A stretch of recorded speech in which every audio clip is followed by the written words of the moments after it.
There are two structural frames used on the Teaching and Learning Building project, an in situ concrete frame, which is what we're standing on now, and then there's a self-supporting steel structure, which is what the crystal is for. When we were looking at how we were going to control quality on that project and ensure quality, we looked at the traditional surveys that are normally done and thought, well, we'll bring in our 3D laser scanner. Whereas the robotic total station takes 1 point at a time, this takes millions of points. We use the laser scanning, so not only did we use the laser scanning for the crystal part, we also used it for everything else. What was really key, and one of the big challenges that we had with the crystal, is that we had to order the stove end tech glazing before we had the steel fabricator on board. What that meant, we had to get as early engagement as we possibly could with the steel fabricator, make sure that they were creating the 3D models that we needed, which we could then overlay onto the design. The way that the steel was fabricated too, because of the length of the steels, there was about 40mm manufacturing tolerance. However, the stove end tech had a 5mm tolerance, so what we were actually working to was 5mm.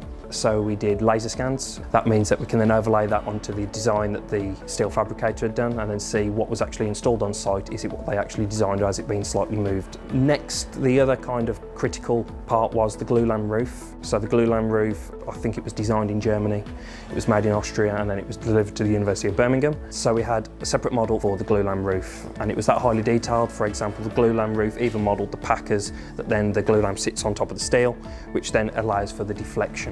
Tolerances had to be millimetre perfect. Because we were assured that the design was there, we were laser scanning, making sure that there was no deflection when they were installing the steels to start with. And then when this Glulam Roof arrived on site and it was lifted in, every piece went in perfectly.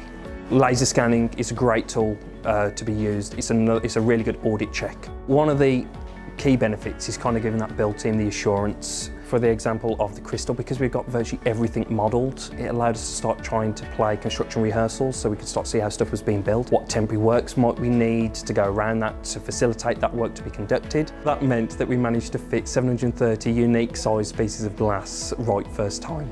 So one of the tools that we've used quite a lot is the Matterport Camera. So a Matterport Camera pretty much creates a Google Street View of your building. We'll do it throughout the construction process, and we'll also do one at the end of the project. So we've got a good photographic record of the whole building. So at the end, once I've finished scanning, I upload it into the cloud, and then that can be then sent to the build team.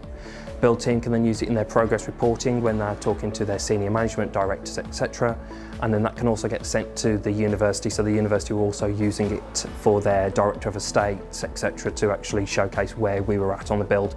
All our main supply chain and consultants should be producing 3D models. So we would expect a 3D model from architectural, mechanical and electrical, structural, civil, landscape, and then we might pick out key areas then. So in this case, it was the steel frame and the Glulam. What it would allow us to do is start to have a bit more engaging, collaborative meetings. We'll be using our BIM cave to actually showcase the model, showcase the different parts, elements of that model. BIM's not just about 3D models, it's more about the information that goes within these models. So the customer has defined what they want to know about pieces of kit, whether that's a wall, door, furnishings, that type of stuff. That then means that they can then run their facility using the 3D models that we've produced, that we've validated, that we've verified. That allows them to run their facility much more efficient.